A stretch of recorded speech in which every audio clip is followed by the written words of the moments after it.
안녕하세요. 오늘은 나는 사탄이 번개처럼 떨어지는 것을 본다. 르네 지라르의 작품인데요. 이 책을 한번 리뷰를 해보도록 하겠습니다. 르네 지라르와 피터 틸에 대한 이야기를 한번 해보도록 하겠습니다. 피터 틸은 이제 페이팔 마피아로 유명합니다. 페이팔을 창업을 했고 페이스북에도 초기에 투자해서 큰 돈을 벌었습니다. 스탠퍼드 대학교에서 철학을 전공했고요. 특히 이제 대학에서 만난 르네 지라르 교수는 그의 세계관에 큰 영향을 주었습니다. 그리고 피터 틸은 그에게 배운 모방 이론을 사업에도 적용을 하였습니다. 그래서 일단 르네 지라르에 대해서 설명을 드리자면은 프랑스 태생의 문학 비평가, 문화 인류학자입니다. 박사 학위를 딸 때는 역사학으로 땄고요. 대학에서는 문학을 가르치기도 했습니다. 해석학적 방법을 사용하지는 않지만 문학작품, 신화, 성서 연구를 이제 열심히 한 학자입니다. 문학작품과 고대 신화들을 연구하면서 발전시킨 것이 그의 모방이론입니다. 또한 이러한 연구들을 토대로 신학에 대한 주장들도 전개를 하게 됩니다. 저서로는 폭력과 성스러움, 낭만적 거짓과 소설적 진실, 그 다음에 오늘 소개드리는 나는 사탄이 번개처럼 떨어지는 것을 본다, 문화의 기원 등이 있습니다. 르네 지라르의 모방 이론은 피터 틸이 나중에 이해하고 비즈니스에 적용을 하는데요. 그 내용을 보면 이렇습니다. 인간의 욕망이라는 것을 잘 보면은 그게 주체적으로 무엇을 욕망하는 것이 아니라 잘 보면 남들이 욕망하는 것을 따라할 뿐이라는 것이죠. 자율적으로 욕망하는 인간이라는 것은 우리의 환상일 뿐입니다. 우리 모두가 서로를 모방하고 같은 것을 욕망하다 보니 그것을 놓고 경쟁하는 처지가 될 수밖에 없겠죠. 더군다나 여러 가지 조건이 비슷한 사람들이라면 경쟁은 더 심화될 수밖에 없습니다. 이러한 경쟁은 진정한 가치에 대한 우리의 눈을 가리고 쓸모없는 것들에 탐닉하게 만들죠. 이러한 경쟁은 갈등을 유발하고 그 갈등은 결국 희생물 제의로 순화됩니다. 희생양을 통해서 경쟁의 격렬한 에너지가 해소된다고 볼 수가 있겠습니다. 이 내용을 사업에 적용하면 이렇습니다. 똑같은 것을 놓고선 경쟁하는 것은 좋은 전략이 될 수 없다. 레드오션이죠. 치열한 경쟁 속에서 이윤율은 하락하고 높아진 갈등은 희생양을 만들어냅니다. 차라리 새로운 것을 창조하는 것이 필요하다. 새로운 것을 창조하면 경쟁 대신에 독점적 위치에 좀 더 가까이 갈 수 있는 거죠. 처음에는 좀 작게 시작하더라도 말이죠. 그래서 이제 자본주의 체제에서 독점이란 높은 수익률을 의미를 합니다. 독점에 대해서는 피터 틸의 책 제로 투 원에 잘 설명되어 있습니다. 예전에 한번 소개드린 적이 있었죠. 책 내내 피터 틸은 작은 시장이라도 독점할 수 있는 아이디어가 중요하다고 말합니다. 구시대의 기업들의 시장을 잠식하지 않고 새로운 시장을 창조해서 파이를 더 키운다. 블루오션이죠. 그렇게 작게 시작하더라도 독점을 하게 되면 인접사업으로 확장할 수 있게 됩니다. 두 가지 전형적인 사례들이 있습니다. 하나는 온라인 서점으로 시작해서 모든 물품을 취급하게 된 아마존이고요. 또 다른 하나는 고급 스포츠카 시장을 처음 타겟으로 삼은 전기자동차 회사 테슬라입니다. 그래서 옆에는 이제 도식화해서 제가 설명을 드렸는데요. 다른 사람들의 욕망을 모방하면 경쟁이 심화되고 갈등 구조로 가고 희생물을 만들어서 해결을 한다. 반면에 피터 틸의 선택은 새로운 것을 창조해서 독점하고 높은 수익률을 누린다라는 것이 전략이 되겠습니다. 그러면 이제 르네 지라르의 이제 작품 활동에 대해서 이제 설명을 드리겠습니다. 요거는 이제 지금 설명드리는 책 나는 사탄이 번개처럼 떨어지는 것을 본다. 이 책의 뒷부분에 이제 옴기니가 이제 설명을 하고 있는 내용인데요. 한번 보겠습니다. 르네 지라르 사상의 출발점은 낭만적 거짓과 소설적 진실입니다. 이 책에서 우리가 어떤 대상을 향해서 자발적으로 욕망한다는 자율적 욕망을 믿는 것은 낭만적인 거짓입니다. 타인이라는 모델의 욕망을 모방하는 타율적인 욕망, 즉 모방 욕망임을 인정하는 것이 소설적 진실이라는 것이 그의 결론입니다. 이런 상황에서 우리 인간은 어떻게 사회를 유지시킬 수 있을까요? 여기에서 이제 폭력과 상스러움이라는 책을 통해서 답을 내놓는데요. 인간 사회를 시켜올 수 있었던 동인으로 지라르가 찾은 해답이 바로 희생양 메커니즘입니다. 그 다음에 이제 희생양이라는 책에서 지라르는 인간 문화의 근저를 다시 들여다봅니다. 모든 문화의 근저에는 집단 구성원의 만장일치적 폭력인 박해와 살해가 있었고 이 집단 사례를 전해주는 것들이 박해의 텍스트입니다. 희생양 메커니즘에 기초하여 기독교의 기록을 다른 각도에서 볼 수 있는 가능성을 연 것이 희생양이었다면 그 가능성을 현실화시켜 놓은 바로 이 책, 나는 사탄이 번개처럼 떨어지는 것을 본다입니다. 그래서 이제 책의 내용으로 이제 직접 들어가 보겠습니다. 이제 책에서는 아폴로니우스의 기적과 그다음에 이제 성경의 내용에 대해서 이제 대비를 시켜놓고 있거든요. 그래서 이제 중간쯤에 가보면은 이렇습니다. 먼저 3세기경 그리스 작가인 필로스트라토스의 작품 티아나의 아폴로니우스의 생애에 관한 내용이다. 보시겠습니다. 거지 주위에 둘러서 있는 에페소스 사람들에게 아폴로니우스가 이렇게 말했다. 돌을 들어 모든 신의 적인 저 녀석에게 던지시오. 아폴로니우스는 에페소스 사람들에게 일으킨 강렬한 전염이 하나의 대상을 향하도록 유도한다. 그는 그런 식으로 약간의 시간이 걸려야 생겨나고 이 지도자가 지목한 희생양에게 돌을 던질 때에만 만족을 느끼는 사람들의 폭력 욕구를 충족시켜준다. 거지에게 돌을 던지는 것은 이 작품을 떠나서 고대 그리스의 오래된 종교적 관습인 파르마코스 희생제의를 연상시킨다. 이것은 예컨대 에페소스의 거지와 유사한 개인을 집단이 진짜로 살해하는 제의다. 반면 이제 성경의 내용입니다. 유명한 얘기죠. 예수가 돌에 맞아 죽는 간음한 여인을 구해내는 것은 모방이 폭력의 방향으로 폭발하는 것을 막고 그 역의 방향, 즉 비폭력의 방향으로 돌리는 것이다. 예수가 인도한 그 사람들 모두 돌 던지기를 단념하게 된다. 처음에는 망설이다가 나중에는 극렬해지는 에페소스 사람들의 태도 변화는 극렬한 모방의 너무나도 전형적인 경우다. 그래서 우리는 이 두 기록 모두 돌로 쳐 죽이는 형벌의 역동성, 아니 차라리 그 형벌의 모방성이 잘 들어맞는 기록이라고 보지 않을 수가 없다. 집단의 폭력성이 잘 분출되도록 하기 위해서는 그들의 무의식의 힘을 실어주어야 하는데 아폴로니우스는 바로 그렇게 했습니다. 반대로 똑같은 폭력을 잠재우려면 그 폭력에 빛을 쬐어서 폭력의 진상을 밝혀주어야 하는데 예수가 바로 그렇게 한 것이다. 그래서 이제 가늠한 여인을 돌로 치려고 할 때 이제 바닥에다 이렇게 뭐라고 적죠. 적고 나서 죄 있는 자가 돌을 들어 이 여인을 쳐라라고 했을 때 아무도 죽이지 못하죠. 이제 반면에 아폴로니우스의 사례에서는 다 돌을 던져서 이제 죽이게 되죠. 그런 사례를 빗대고 있는 겁니다.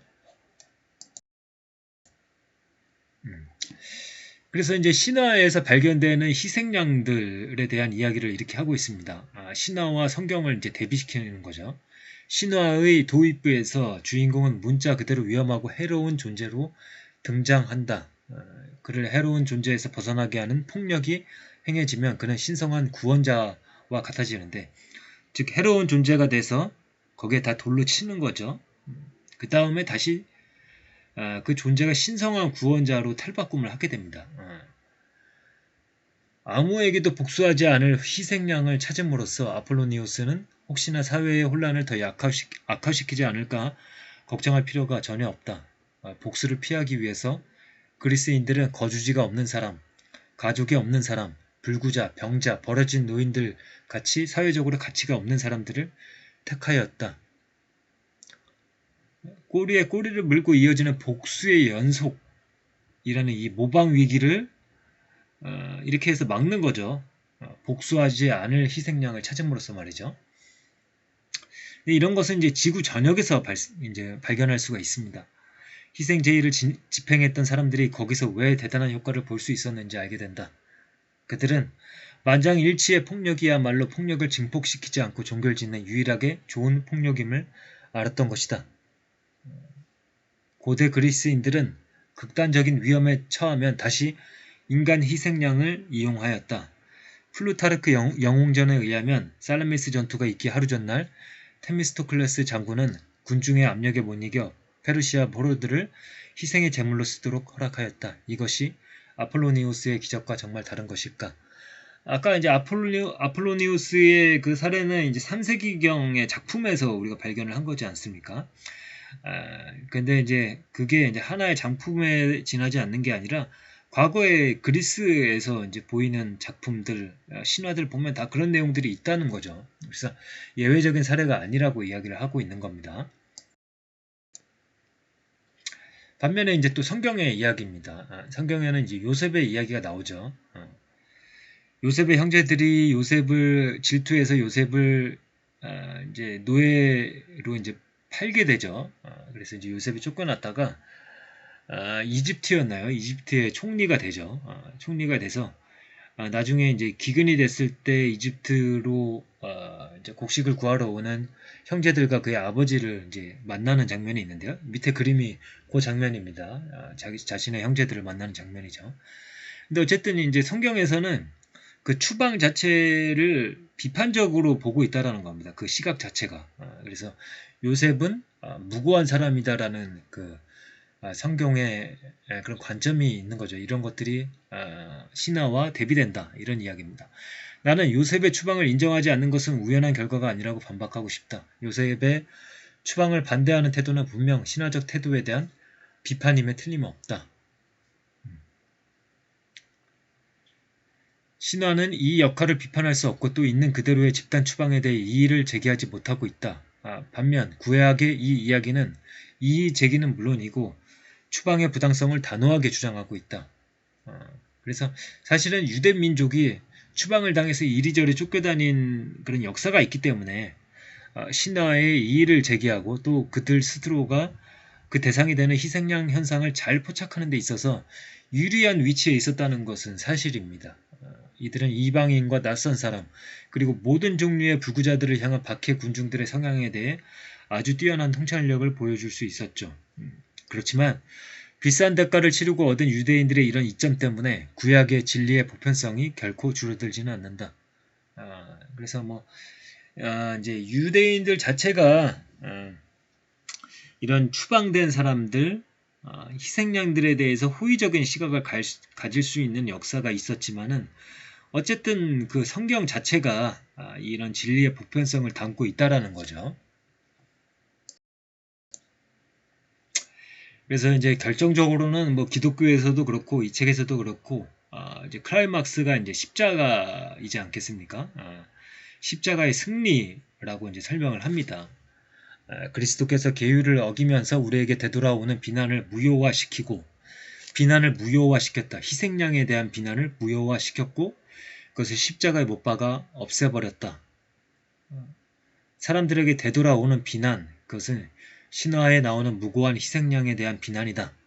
권능과 권세를 가진 사람들에게 책임이 있다고 하는 것은 비난자들에게 책임이 있다고 보는 것과 같다. 그러니까 십자가를 통해서 희생양이 문제가 있는 것이 아니라 희생양은 무고하고 권능과 권세를 가진 사람들에게 책임이 있다라고 이야기를 하고 있는 거죠. 예수는 자신의 무고함을 만천하에 보여주면서 비난해야 한다는 이 의무를 무효화시키고 없애버렸다. 비난을 십자가에 못 박은 것은 이제 예수 자신이다. 달리 말하면 그런 비난의 허구성을 폭로한 자가 바로 예수다. 전에는 사탄의 비난이 희생양을 십자가에 못 박았지만 여기서는 그 반대로 이 비난이 헛되다는 것을 모든 사람들에게 전시 공포한다고 말할 수 있다. 그래서 권리를 회복하는 것은 언제나 똑같은 유형의 희생양들이다. 십자가는 폭력적인 기원을 폭로하는 것이다. 십자가가 없었더라면 복음서의 계시도 없었을 것이고 희생양 메커니즘도 알려지지 않았을 것이다. 그랬으면 신화에서처럼 희생양 메커니즘은 정당하고도 합당한 사건으로 변했을 것이다. 그 다음에 이제 니체를 이야기를 하고 있습니다. 이제 기독교와 니체는 어떻게 보면 대결하는 관계이죠. 그리고 니체의 사상이 어떤 사람들은 나치즘의 원조라고 할 수가 있다라고 이제 해석을 하기도 하거든요. 그러한 부분들에 대해서 이제 비판적으로 이야기를 하고 있는 겁니다. 유대 기독교의 신뢰를 떨어뜨리기 위해서 니체는 희생양에 대해서 기독교가 유리하게 표현하는 것은 사소한 원한에 뿌리박고 있다는 것을 입증하려고 애쓰고 있습니다. 초기 기독교인들이 주로 하층 계급에 속하기 때문에 이교도 귀족들에 대한 그들의 원한을 만족시키기 위해서 희생양들을 동정하고 있다는 거죠. 그게 바로 유명한 노예의 도덕입니다. 그러나 니체는 모방적 경쟁관계도 못 보고 그것의 전염성도 못 보고 있습니다. 복음서의 입장이 강자 앞에 처한 약자의 편을 드는 편견에서 나오는 것이 아니라 폭력의 전염에 항거하는 영웅적인 저항이며 악마적이고 디오니소스적인 폭력의 군중 심리에 감히 반대하는 소수의 성견지명이라는 것을 보지 못하고 있는 것이다. 니체는 약자들에 대한 배려를 비난할 기회를 절대 놓치지 않았다. 돈키호테와 같이 그는 가난한 사람들을 위한 모든 배려에 대해 비난을 퍼부었다. 니체는 희생양에 대한 근심이야말로 우리 문화의 퇴폐를 촉진하고 우리 문화를 빨리 노화시키는 원인이라고 비난을 합니다. 이런 주장은 일일이 반박할 가치도 없습니다. 서구 사회는 지금 조기에 노화하기는커녕 거듭되는 쇄신과 계속되는 엘리트의 확장으로 대단한 장수를 누리고 있습니다. 광기에 휩싸여서 우리 세상의 참된 위대성을 비난하는 니체는 스스로 자멸할 뿐만 아니라 국가사회주의의 끔찍한 파멸을 암시하고 또 부추기기도 합니다. 많은 희생양을 만들어냈지만 히틀러의 계획은 결국 실패하고 말았다. 그의 만행은 희생양에 대한 근심을 없애기는커녕 오히려 희생양에 대한 근심을 촉진시켰다. 그래서 니체, 나치와 그다음에 기독교를 대비해서 이제 보는 거죠. 희생양에 대한 관점이 이제 대비가 되는 거죠. 희생양을 만들어내고 그 다음에 어떤 무월적인 민족이라는 개념을 만들어내고 그 다음에 초인과 이제 뭐 노예 도덕이라고 이야기하지 않았습니까? 그런 것들을 대비시키고요. 그런 것들에 대해서 이제 저자가 비판적인 시각을 드러내면서 이제 마무리를 하고 있습니다. 그래서 이 책은 이제 사실은 이제 피터 틸이 이제 제로 투 원에서 이야기한 내용들의 어떤 원초적인 사상이라고 그럴까요? 근본적인 사상을 좀 살펴보는 그런 재미가 있다고 볼 수가 있겠습니다. 그래서 뭐라 그럴까요? 한번 이제 관심이 있으신 분들은 좀 뭐라 그럴까요? 좀 특이한 해석이지만 한번 보면 재미는 있을 것 같습니다. 그러면 오늘의 리뷰는 이것으로 마치도록 하겠습니다. 시청해 주셔서 감사드립니다.